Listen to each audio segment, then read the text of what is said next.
Good morning, boys and girls. I'm sorry I couldn't be there with you today, but I still want to talk to you about the Media Center and you guys checking out in kind of new areas. So I'm going to read you a story right now, and then I'm going to show you what looks different over on the shelves from what you had to do before Christmas time.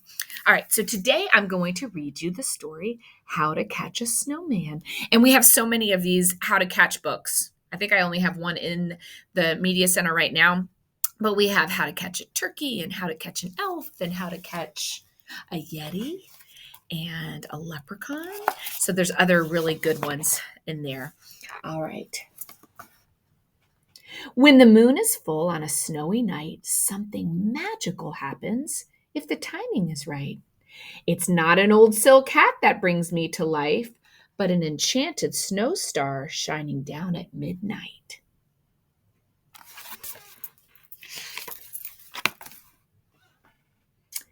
I don't thumpity thump or give warm hugs. That's for my friends to do. These clever kids will try to trap me, but who will catch me? You?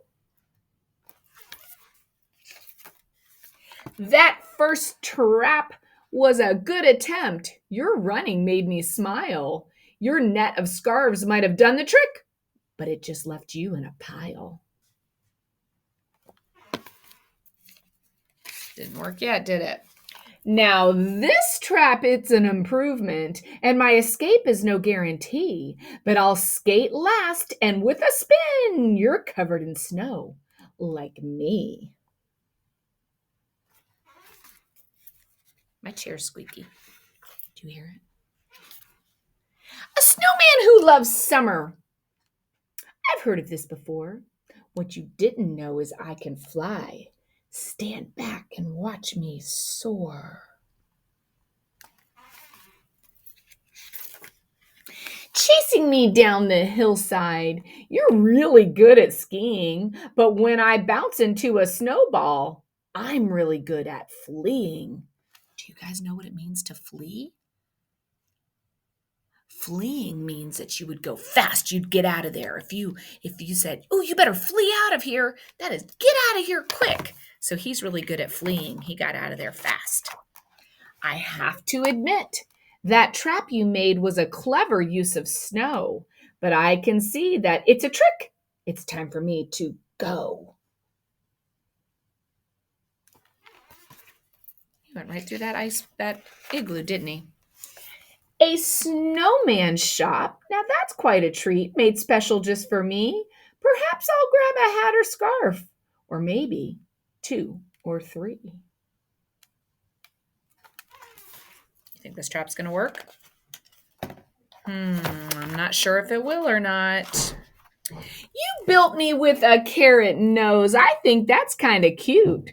But cuter still is trying to catch me with vegetables and fruit.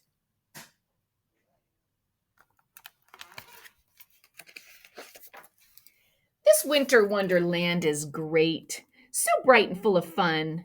But snow globes can't hold me for long. Too bad, I've got to run.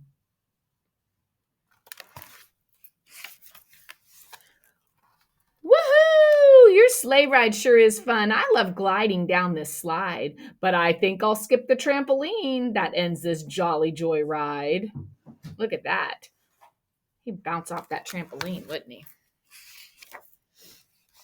Now that was one fantastic trap and very well thought through. Nice try. Well done. Magnificent job. But I'll still escape from you.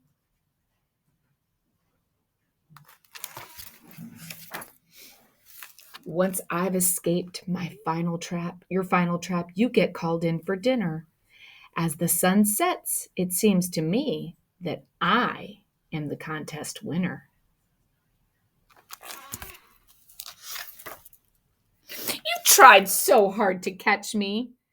I'm glad I'm here. I'm free, it's true.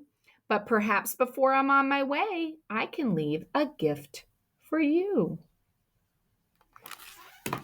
Now, quietly, in your head, I want you to think, what would be a good gift for the snowman to leave the kids?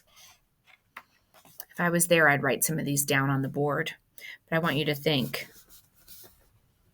Are you thinking, what would be a good gift? I have to tell you what my favorite one was that I heard the other day. And this is what made me think about asking this question. When I read that page, a kid shouted out, he said, "A trap for the kids." I thought, that's a really good ending to this story. We should have changed the story, but that's not what he left. He left a big, giant snowman. Isn't that wonderful? So big. Even the TV crew came to see it. Whoop, there it is.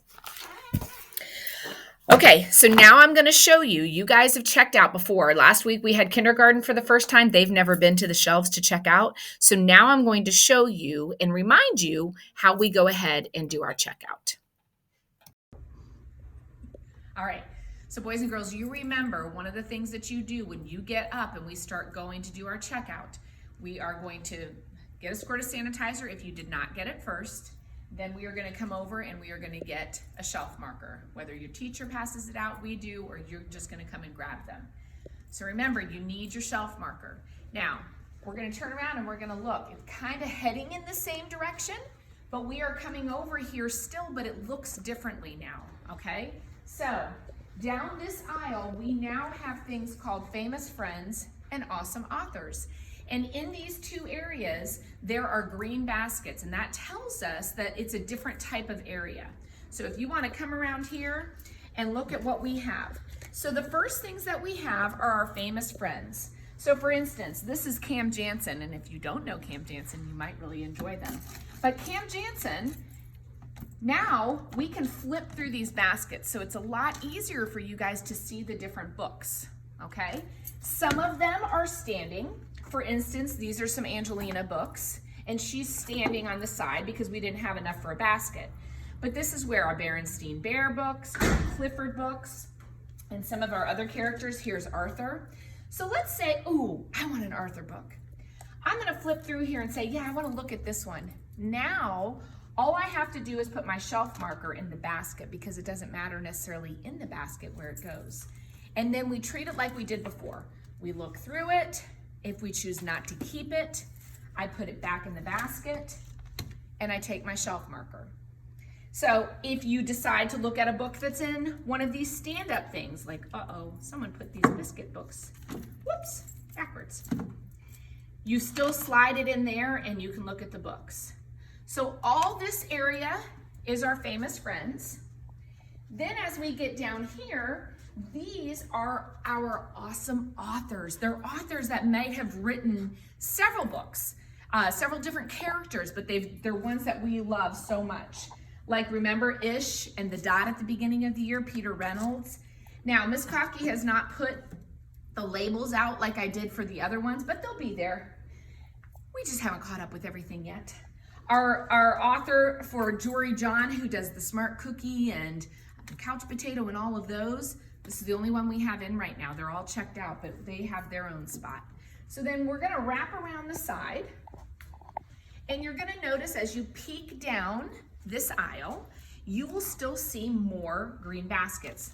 That's more awesome authors. But then you also see the letters like we used to have, okay? These are still areas that you can still check out, but these are just good picture books. They're not a certain character and they're not a certain author.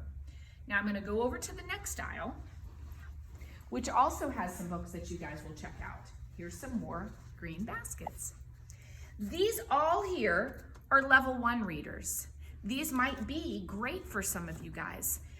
Remember, a good way to do it is always open up the book. Open it up, see how you do. See if you can read it. If not, we might have to head into a different area. If you're a little bit higher, there are leveled readers that are number 2s, okay? And then teachers, this message is for you. We also have our Spark section, which I do believe there's probably some good first grade readers that might be ready to move over to there. And if I'm not here, Miss McKay can show you those. But this area is also good for first grade. Now we still have some of these. I'm not sure if you guys checked those out before, but we have some good Everybody series right here that are still some levels that might be good for you. But we just are hoping that you enjoy how we have organized this so you guys can look through the books a little bit easier and you can make your selections. So you're done. You got your book. You love in your book. You want to check it out. What do? I head back up to Miss McKay's desk. I put my shelf marker back in the basket. I get my library card and I head over to my checkout. And remember, you stop at the paw prints if there's other kids. And then what do you scan first? Do you scan your card first or the book first? I hope right now you are saying card because it's the card, remember? You have to tell the computer who you are. And then I want you to remember, on the backs of the books, there's always 2 barcodes. One that comes in the book itself, it's made with the book, but then there's the one that's the sticker. That sticker is our Gum Springs one. So you scan your library card, and then you scan that. All right, and then we come back up front and we wait for your teachers. So again, I'm sorry I'm not there with you guys today, but I know you'll do an awesome job and I didn't want you to not be able to check out, and then I will see you later.